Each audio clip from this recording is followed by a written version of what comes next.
नमस्कार।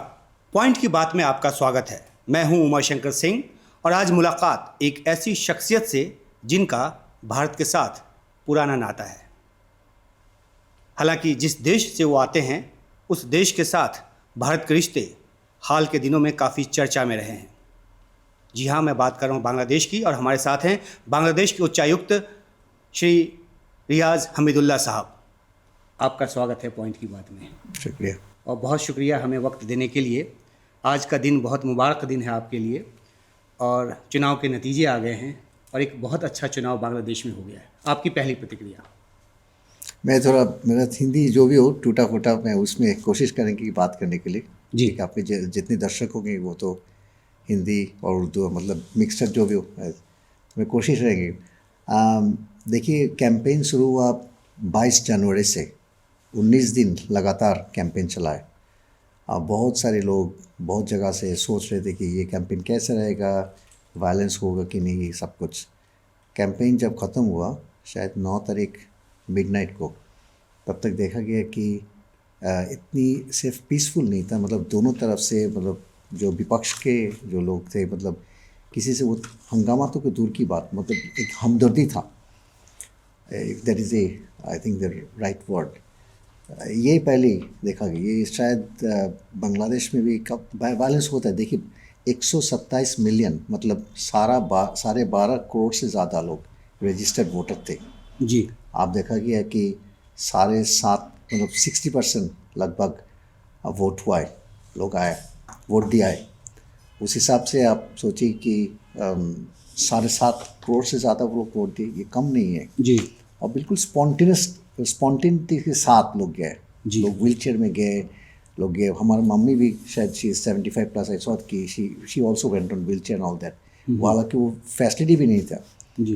कई लोग गए कि कह रहे कि हमारा ज़िंदगी में शायद आखिरी वोट। कई लोग थे ब्लाइंड भी, वो भी गए। मतलब इसमें जैसे कि हर तरफ से लोग को लेके जाते, चले हम वोट देते, बस बिल्कुल अंग्रेज़ी में कहते स्पॉन्टेनस था। जी।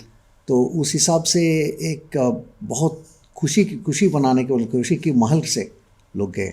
शहर में, गांव में, हर जगह में। वायलेंस के हिसाब से देखेंगे, एक बहुत अजीब चीज़ that came to our attention, sometimes I may be switching into English. या प्लीज। कि if it then came to the attention that if one of the contesting parties or candidates would have resorted to violence, there's something called Facebook Live, which was the biggest check. तो ये दो हर तरफ इनको पता था कि भाई अगर हम कोशिश करेंगे कुछ करने के लिए, तो लोगों के जहन में ये बैठेगा। तो उस हिसाब से वो सिक्योरिटी, करीब 9 lakh security personnels were on the ground. Military भी थे, और मिलिट्री जैसे उनका वो सोल्जर की तरफ नहीं, बिल्कुल एक आम आदमी की तरफ लोगों के बीच में मिल के कोशिश की कि ये इलेक्शन को एक ऐसे मोमेंटस इलेक्शन बना देते। जब तक 4:30 बजे शाम को, मतलब ये ख़त्म हुआ इलेक्शन, देखा कि कई लोग बाहर घूम रहे थे। मिलिट्री ने माइक दे के उनको कहा कि भाई आप अंदर आ जाइए, गेट क्लोज करते थे, आपका जो देना है आप दे दीजिए। तो it was that flexibility and spontaneity and enthusiasm with which people voted. It was really fun fair. जी। Something that made it remarkable. बिल्कुल। और जो शुरुआत में मैंने बात की कि इनका भारत से पुराना नाता है, वो इसलिए क्योंकि इन्होंने अलीगढ़ मुस्लिम यूनिवर्सिटी से पढ़ाई की है और यही वजह है कि ये हिंदी कह लें या थोड़ा उर्दू मिक्स हिंदी कह लें और इंग्लिश, इन तीनों भाषाओं में हम बातचीत जो है वो जारी रखेंगे। और एक बार फिर से आपका बहुत शुक्रिया, क्योंकि बहुत साल आपने हो गया, 35 साल के बाद उतना तो उर्दू है नहीं अब। हाँ, हिंदी है। जी, ज़्यादा हिंदी के शब्द आप इस्तेमाल करते हैं और शायद इस पॉडकास्ट के दौरान आपका हिंदी का रियाज भी थोड़ा सा और ज़्यादा हो जाए। मेरा नाम भी रियाज है। जी, एग्जैक्टली, इसलिए मैंने कहा कि उसका थोड़ा प्रैक्टिस हो जाएगा। इतना बढ़िया इलेक्शन हो गया है, नई सरकार वहाँ पर अब बिल्कुल आएगी। एक रेफरेंडम के लिए भी वहाँ पे लोगों ने हाँ कह दिया है, 77%, अगर मैं सही हूँ, आप मुझे करेक्ट कर सकते हैं अगर मैं गलत हूँ तो ये थोड़ा सा प्रोसेस आप बताएंगे कि क्या अब आगे होगा रेफरेंडम के सिलसिले में? जो एक मैंडेट मिला है, तो एक गवर्नमेंट फॉर्मेशन होगा और उसके बाद उस रेफरेंडम पे आगे फैसले लेने की जो कवायद है वो होगी? हाँ जी, ये जो रेफरेंडम की बात आप कर रहे हैं, इसका बुनियाद है, ये तैयार हुआ था वो समथिंग कॉल जुलाई चार्टर। उस हिसाब से वहाँ मेरे जो याद है वो 4 बात पे ज़्यादातर है, बुनियादी बात।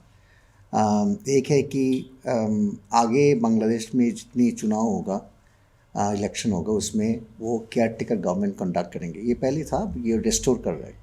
दूसरी बात ये कि there will be introduction of bicameral parliament, जैसे हिंदुस्तान में भी है। जी। और जैसे अपर हाउस लोअर हाउस होगा। हाँ जी। और 2-3 जैसे पार्लियामेंट्री स्टैंडिंग कमेटी कैसे होगा, और हर जैसे स्टैट्यूटरी बॉडीज़ है, एंटी करप्शन कमीशन और जुडिशरी और इलेक्शन कमीशन, उसमें तैयार कैसे होगा। मतलब कॉन्स्टिट्यूशन, अभी जो कॉन्स्टिट्यूशन है उसमें कई जगहों में इसमें कुछ एडजस्ट करके, जैसे ये जेन्युइनली रिप्रेजेंटेटिव है, लोगों के जो एस्पिरेशन है, चाहना है, उस हिसाब से वो मेटेरियलाइज करने के लिए। So these are all emanating from the July charter. Ji.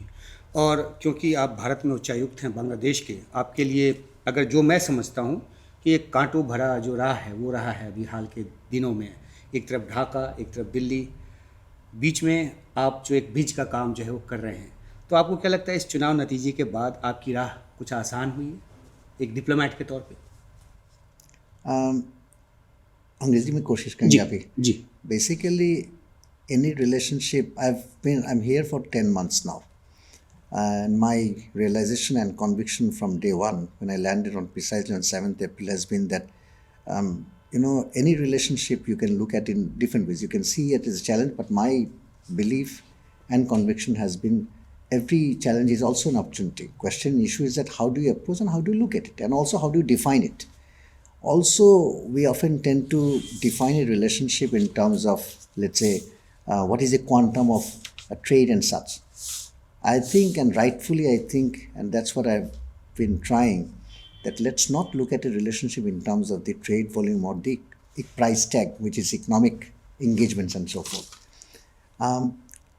I have reasons to believe that we have, in the past 10 months or so, the conversations, in spite of whatever has been believed to be, I think we have kept it, we have stabilized this relationship, and now it is to be taken from that stabilized state of the relationship. Many in Delhi would understand what I'm saying and why I'm saying this.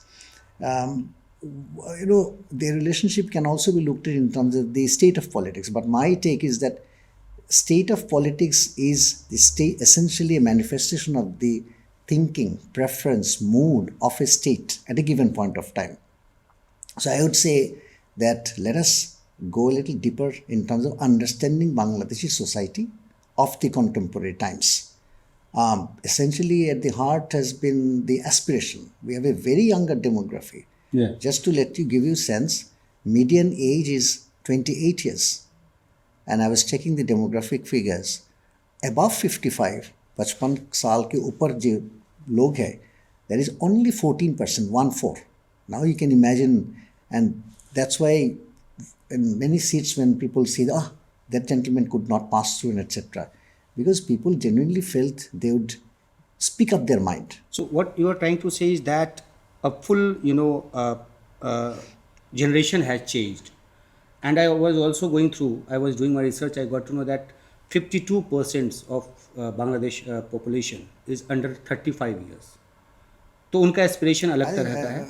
I think it's around 60%. Around 60%. So they have their own aspirations, and basically I said to someone, it's a bit like Triveni Sangam. Okay. There are 2-3 broad things which have actually converged, and Bangladeshi society of today need to be understood at the confluence of those 3 or maybe 2. One is obviously younger demography. The other is good part of Bangladeshi population, I think 43 or 44% of the population are now living in urban space. Mm-hmm. The moment you are in urban space, whether it's a Mufasal town or metro or city, your aspiration, your way of looking, your aspiration takes a very different, goes to level. Nothing wrong. Mm-hmm.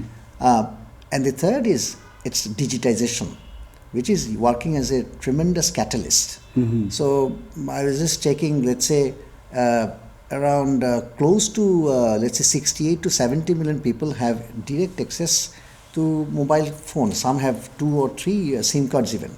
So you can see that how people feel liberated. Again, nothing wrong. Absolutely, this is in the fitness of things. Question issue is that in that confluence, how do you look at, approach, engage with them, Okay. and have conversation? So we'll come to that point, but first I want to ask you one question. I have gone through the manifesto of BNP, और उनका manifesto ये कहता है कि हर देश के साथ, न सिर्फ उन्होंने भारत का जिक्र ऐसा नहीं करके बोला है, लेकिन किसी भी देश के साथ समानता के आधार पर, ना कि मालिकाना तौर पे कि कोई देश ये बताने की कोशिश करे कि हम मालिक हैं, हम ही सर्वे सर्वा हैं। तो एक बराबरी के आधार पे उन्होंने एक संबंध की बात की है हर देश के साथ। इसको किस रूप में आप बताएंगे? इसको थोड़ा सा अगर आप, if you can throw some light on this.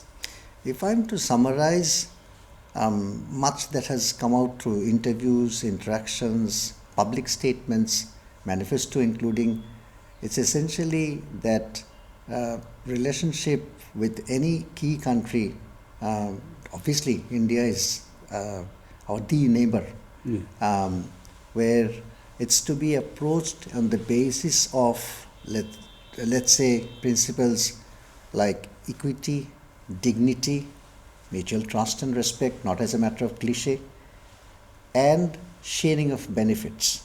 So whether it's border, whether it's trade, whether sharing of natural resources like transboundary water, there will be difficult issues, no problem. But as I said, if we engage, let us first engage, understand each other, and then try to approach any particular issue or issues at hand.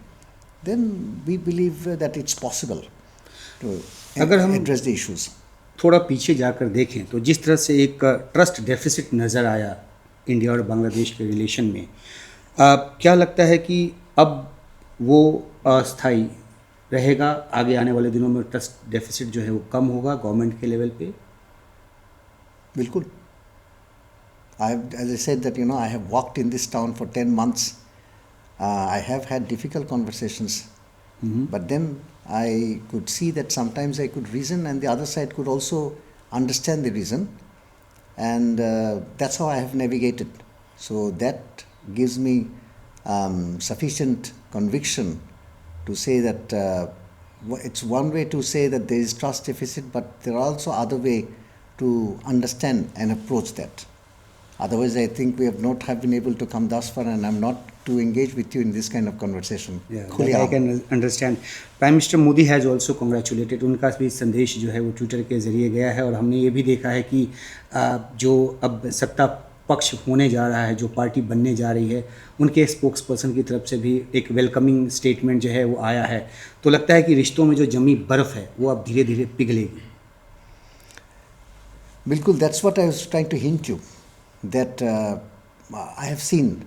देखिए, relationship क्या है? Relationship you can look at in terms of government to government interaction, signing of MOUs, negotiating something, but relationship to my mind is situated basically in terms of economic, is driven, steered, shepherded by private sector, private business, entrepreneurs and so forth, and in society and culture in terms of people.